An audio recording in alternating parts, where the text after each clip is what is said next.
কিছু কিছু ভাই বোনদেরকে দেখলাম, তারা এখন আল্লাহর কাছে দোয়া প্রার্থনা করে ফেসবুকের মাধ্যমে, টিকটকের মাধ্যমে। কেন বললাম?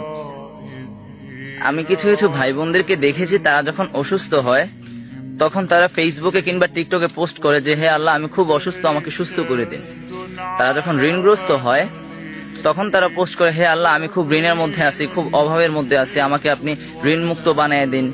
মানে মোট কথা তাদের যাই প্রয়োজন এইটা তারা আল্লাহর কাছে চায়, কিন্তু ফেসবুক এবং ইনস্টাগ্রামের মাধ্যমে অথবা টিকটকের মাধ্যমে। চিন্তা করতে পারেন কি পরিমাণ ফাইজলামি শুরু করছে।